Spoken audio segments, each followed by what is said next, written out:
안녕하십니까. 정훈입니다.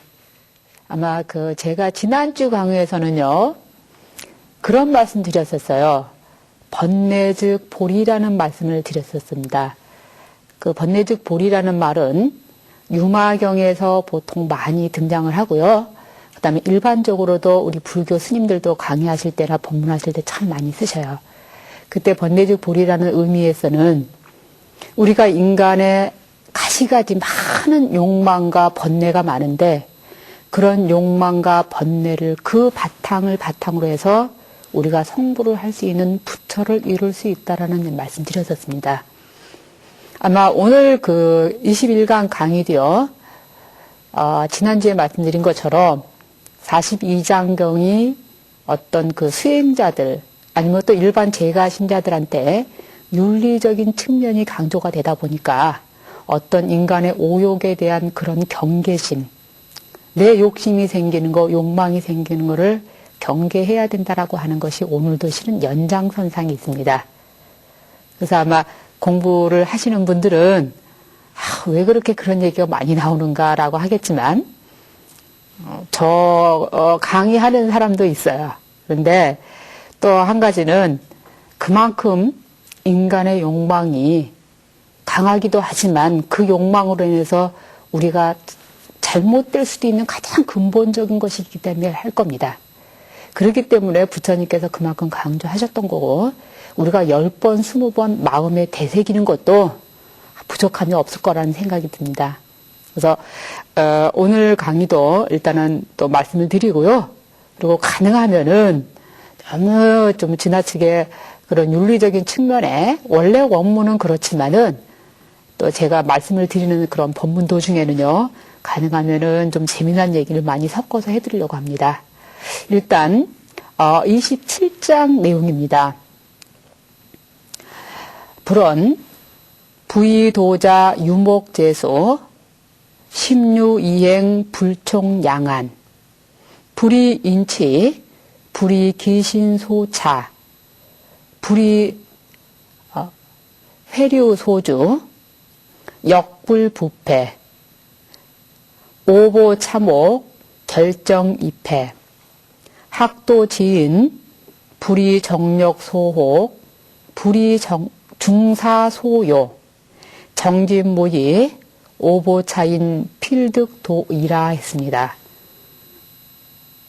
내용은 한문은 굉장히 어려운 것 같은데 의외로 내용은 좀 쉽습니다.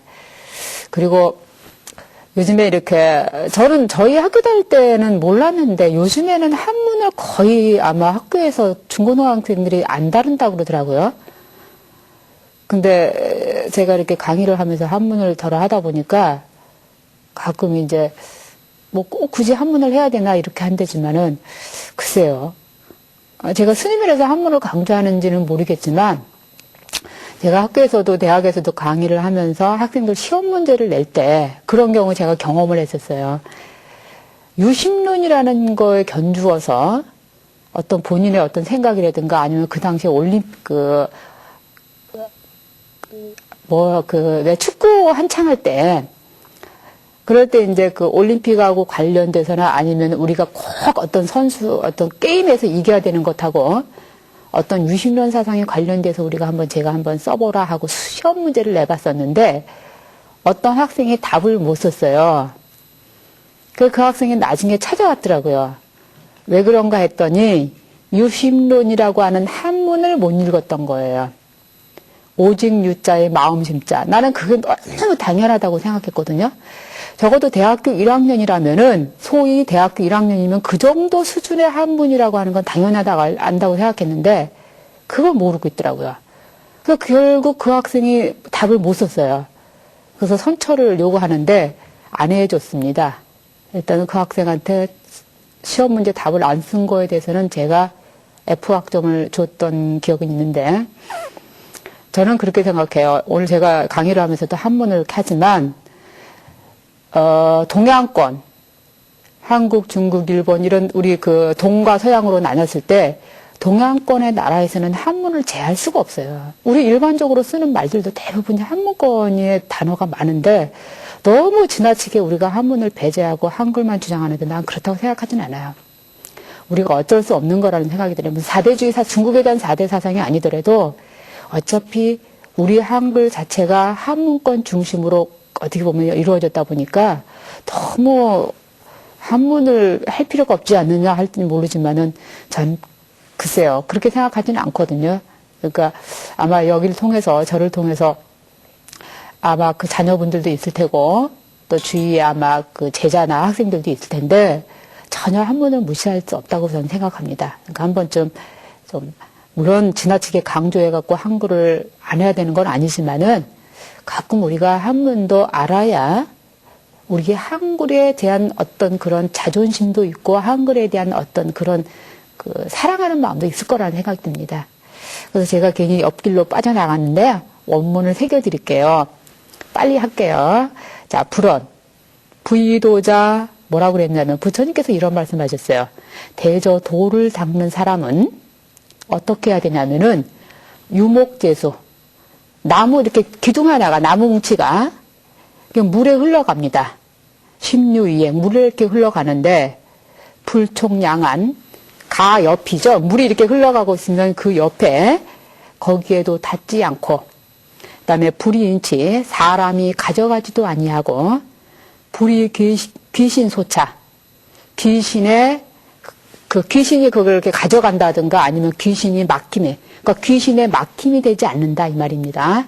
귀신의 막힘이 되지 않고 방해가 되지 않고 불의해류 소주 그 다음에 그 나무 뭉치가 이렇게 흘러가면서 어떤 해용도의 속에서 멈추어서 있지도 아니하고 역불부패 또한 그 나무 뭉치가 물이 흘러가는 도중에 부패되지도 아니한다.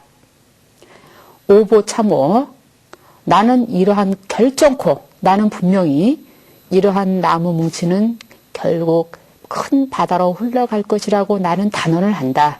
지금 부처님께서 이렇게 말씀하셨습니다. 그렇게 해놓고 또 뭐라고 말씀하셨냐면 지금 여기까지는 비유를 들어 말씀하셨어요. 그렇게 하시고 부처님이 하신 말씀이 이런 말씀입니다. 학도지인 그러니 도를 닦고 도를 배우는 사람은 불이 정욕 소혹이라 정욕에 거기에 미혹되는 바가 되지 아니하고 불이 중사 소요라 아주 삿된 견해 중사 많은 삿된 견해에 흔들리는 바가 되지 아니하며 정진무의 아주 끊임없이 정진을 하여서 무의함이 없다면 불태전이죠. 상정진 항상 정진을 해서 그렇게 한다면 이러한 사람은 오보차인 내가 결단코 이 사람은 분명히 보장하리라. 어떠하냐면 필득도의 반드시 도를 얻을 것이다 라고 나는 장담을 한다라고 부처님께서 말씀하셨습니다. 그러니까 지금 이 27장 내용은 부처님께서 지금 이런 말씀하셨어요. 딱 크게 두 가지로 나눈다면 수행을 하는 사람은 나무 뭉치가 냇물을 흘러가면서 어떤 방해받지 않는 것처럼 가운데로 정가운데로 흘러서 그런 것처럼 수행자는 중도 수행을 해야 된다는 그런 중도 속에는 또 정도이죠. 바른 수행을 해야 된다는 것하고 또 두 번째는 어떤 인간의 욕심에 빠져들지 않는데 그 욕심 가운데서도 어떻게 보면은 그 중에서도 가장 삿된 견해에 휘말리지 말아야 된다라고 하는 게 어떻게 보면은 가장 핵심적인 내용이라고 볼 수 있습니다. 그래서 그 중도에 관한 거는 제가 아마 1강을 할 때 말씀을 드렸었던 거니까 생략을 하고요. 여기서 부처님께서 그 온갖 삿된 견해에 관한 게 있어요. 거기에 휘말리지 말아야 된다. 거기에 동요받지 말아야 된다라고 하는 게 있습니다. 그거에 대해서 말씀을 한번 드려볼게요. 실은 그 불교 큰 스님들께서 법문을 하실 때 참 이 말씀 많이 하시고 또 우리가 일반 사찰에 큰 사찰에 딱 들어서면은 보통 들어서자마자 일주문 옆이나 이게 길가 약간 들어서는 절기구에 이런 말이 많이 써 있어요. 입차문내 막존지해라.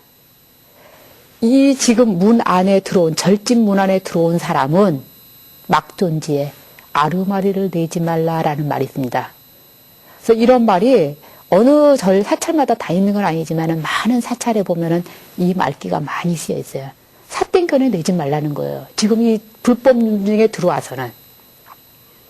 그래서 지금 요 삿된 견해에 대해서는 글쎄요, 뭐 다양한 도대체 그럼 삿된 견해가 무엇일까? 지금 그렇게 아마 생각하실 건데 그거에 대해서는 제가 한 두세 가지로 말씀을 드릴게요.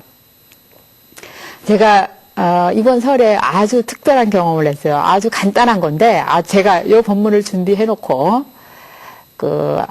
이제, 나름대로 이제 준비를 해 놓고, 그리고, 하는 중인데, 그때가 마침 이제 이렇게 누가 절에 이렇게 식혜를 해가지고 왔어요. 식혜를 저는 감주를 좀 좋아하는 편이어서, 그래서 이제 식혜를 먹어야지 하고 마침, 그리고 이제 이렇게 사탕을 하나 먹게 됐어요. 뭐 인삼사탕 같은 거 좀. 사탕을 하나 먹고 있다가 이제 거의 다 맛을 다 먹고 난 다음에 식혜를 누가 또 이제 마침 어느 스님이 아래 제자 스님이 주위에 식혜를 하나 딱 또 이제 얻어 먹는데 그 식혜가 맛이 없어요. 그래서 식혜가 이 식혜를 누가 해오셨는데 어느 보살님이 해오신 식혜인데 왜 식혜가 맛이 없을까라고 생각을 하고 이제 이번에 식혜를 좀 못했나 보다라고 했거든요. 그리고 한참 한 30분쯤 지나서 가만히 생각하니까 아차 싶은 거예요.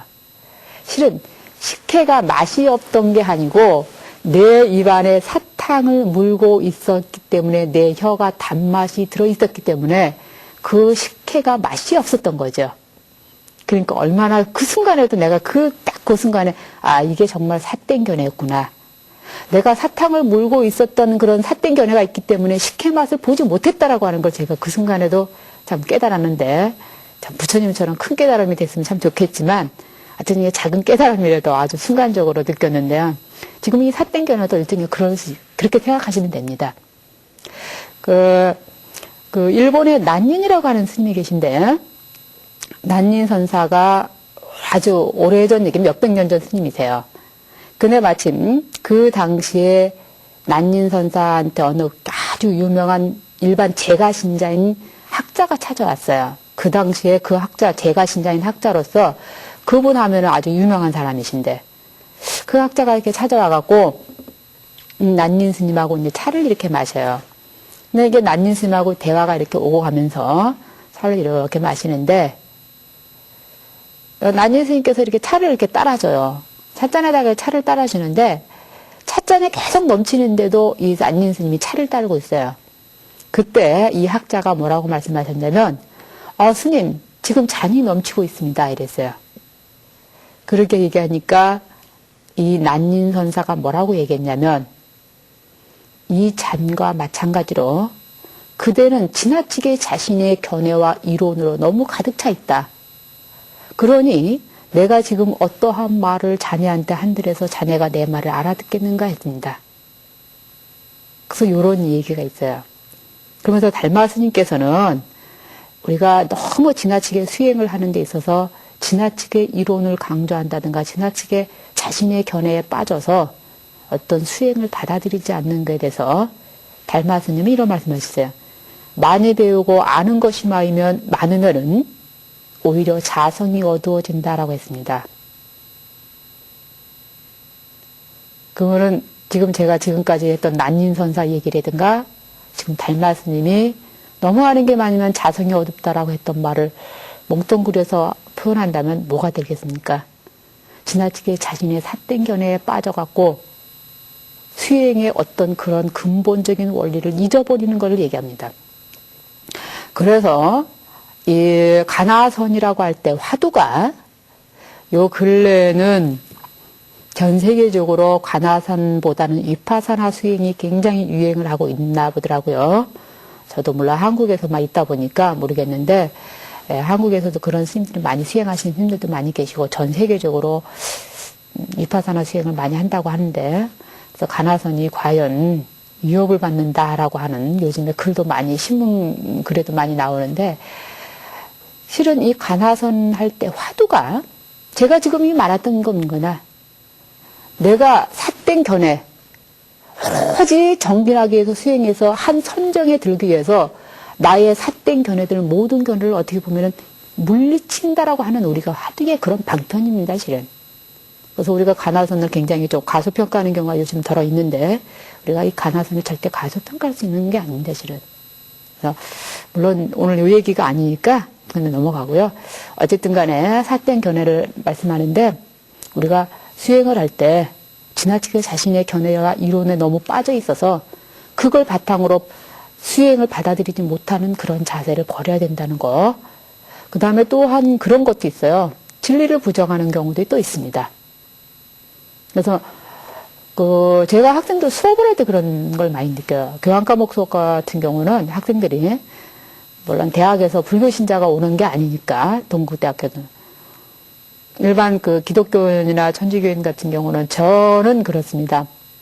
절대 종교는 강요하지 않아야 된다는 게 제 소견이거든요. 그래서 일반 가능 불교적인 얘기라도 가능은 좀 종교적으로 누구나도 들을 수 있는 얘기를 저는 많이 학생들한테 해주려고 합니다. 그런데도 학생들이 굉장히 좀 거부 반응을 가지고 있고 공부를 하지 않으려고 하는 경향이 좀 있어요. 자기가 종교가 없더라도 그렇더라고요. 자기 종교에 빠져도 그렇고 아니면 종교가 없더라도 나는 불교를 배울 필요 없다라고 하는 굉장히 그런 게 있는데 어떻게 보면은 그런 것도 어떻게 보면은 진리를 부정하는 자신의 삿된 견해에 빠져서 받아들이지 않는 것이 아닌가 싶습니다. 다른 종교하고는 달라서 실은 불교의 진리는 불교의 가르침들은요 대체적으로 좀 범차원적인 자연적인 가르침들이 많아요. 그런데도 학생들이 받아들이지 않는데 그거야 뭐 본인의 인연이 안 닿으니까 어쩔 수 없는데 그런 것도 지나치게 우리가 삿된 견해에 너무 자기네 자신의 삿된 견해에 빠져서 다른 종교의 가르침이라든가 어떤 범차원적인 진리를 받아들이지 않는가라는 생각이 듭니다.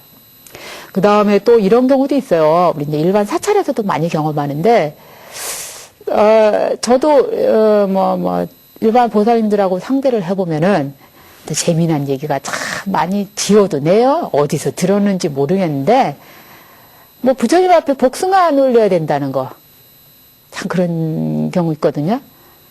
근데 저도 요 얘기를 법문할 때 많이 쓰는데 어느 큰 스님 법문 들으니까 또 이런 말씀 똑같은 말씀을 하시더라고요. 저도 이런 말 많이 쓰거든요.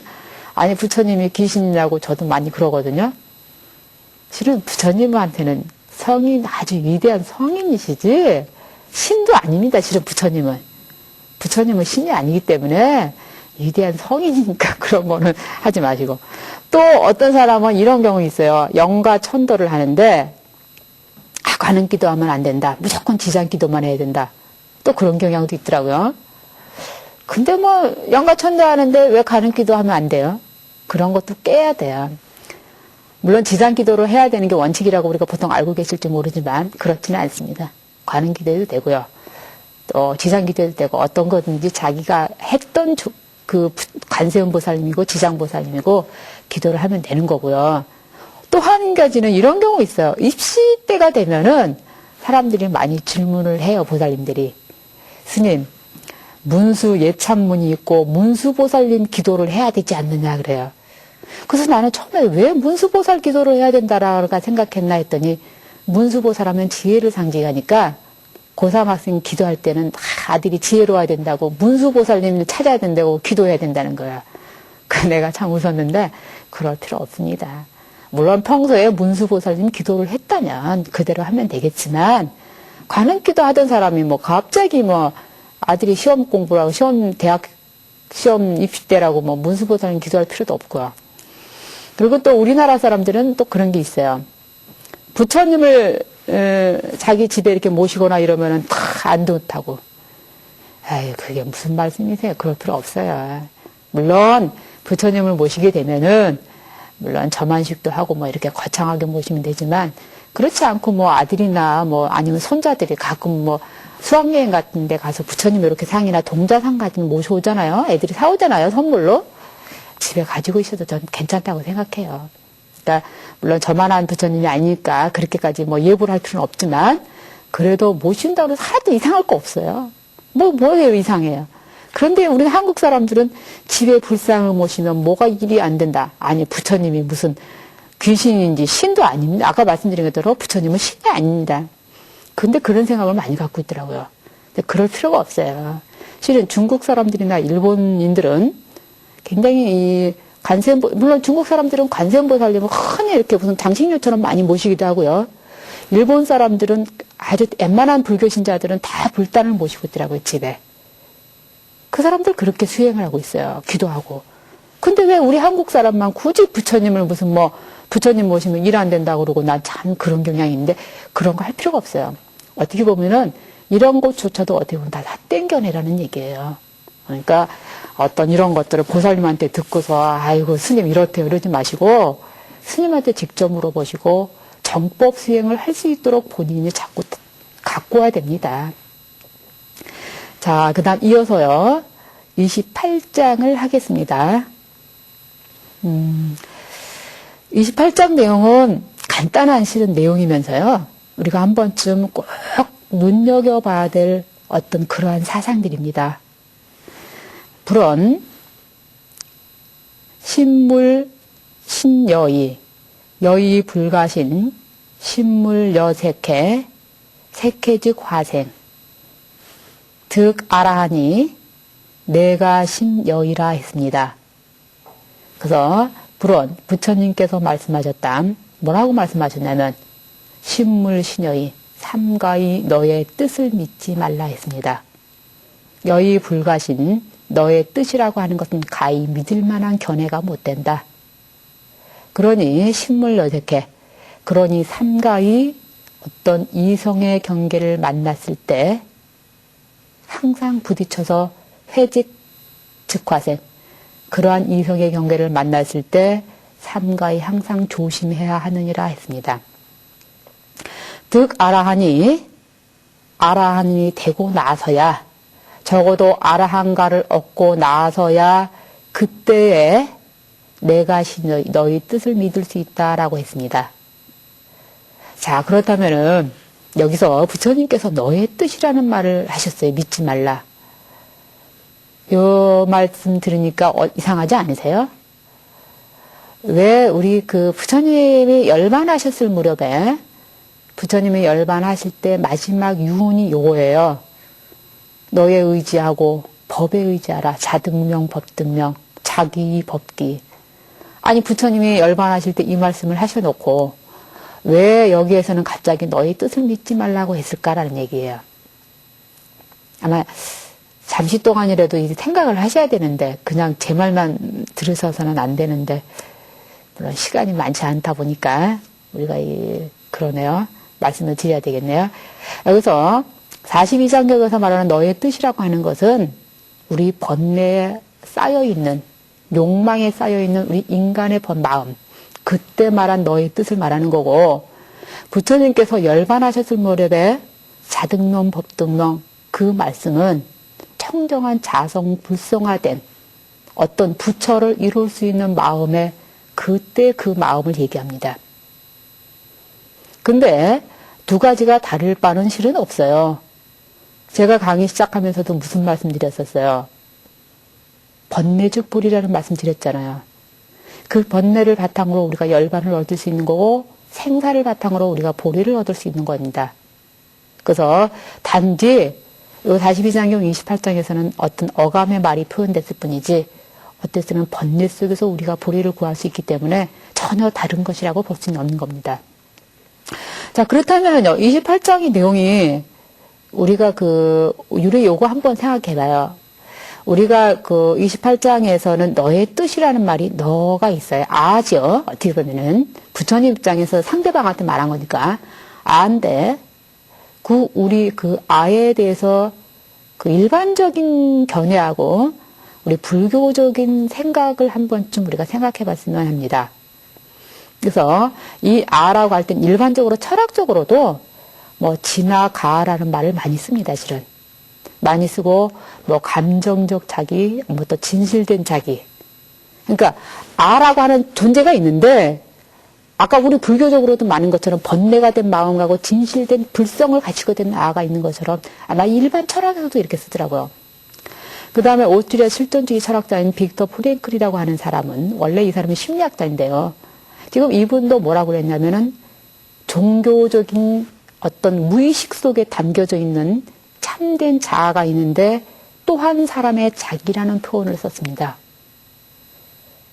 그래서 결론적으로 제가 지금 드린 말씀은 무슨 뜻이냐면 일반 철학적으로도 그렇고 서양 쪽이나 동양 쪽에서도 철학적으로도 아를 두 가지 면으로 보고 있다는 이 차원입니다. 그러면 불교에서는 또 지금 어떨까요? 제가 지금까지 말씀드렸던 번뇌죽보리하고 똑같은 말씀이세요. 그래서 불교적인 차원에서도 일반 철학하고 조금 비슷하다는 면이, 같은 면입니다. 어떻게 보면은. 그래서 당나라 때 서화모원이라고 하는 스님께서는 항상 자선을 하실 때 뭐라고 하셨냐면 이렇게 하셨어요. 자선을 하기 전에 딱 먼저 앉으셔갖고 큰 소리로 이렇게 불렀어요. 주인공아 라고 불어요. 그러면은 네라고 당신 스스로 대답하는 거예요. 또 혼자서. 그 다음에 또 뭐라고 했냐면 눈을 똑바로 뜨고 있는가 라고 또 불러요. 그러면 또 답을 당신 혼자서 또 네라고 대답해요. 그리고 남에게 속지 말라라고 그래요. 그리고 또 당신이 말해놓고 또 네라고 잘해요. 결국은 당신이 말해놓고 당신이 대답하는 자문자답 형식인데 여기서 주인공이라고 이름을 부르는 경우하고 네라고 대답하는 사람은 누굽니까? 결국은 같은 사람입니다.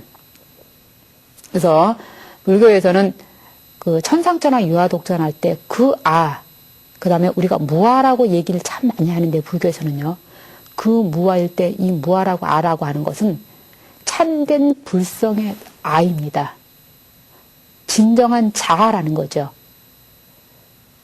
그런데 우리 28장에서 부처님께서 너의 뜻을 믿지 말라고 했을 때 그 아라고 하는 것은 번뇌에 쌓여진 아라는 거예요. 그래서 부처님이 하신 말씀이 그래요. 아라한이 된 뒤에라야 너의 뜻을 믿을 수 있다라고 했던 마지막 귀절은 결국은 수행을 완성시킨 다음에 노욕망이 어느 정도 제거된 다음에 그 번뇌를 밟은 자리, 그 번뇌를 조복한 그때의 아가 진정한 아라고 하는 겁니다. 그때의 아가 우리가 말하는 무아이고 천상천하 유아독존할 때 그 아가 진정한 아라는 얘기입니다. 그래서 오늘 제가 28장하고 27장 두 가지를 두 경우를 아울러서 했는데요.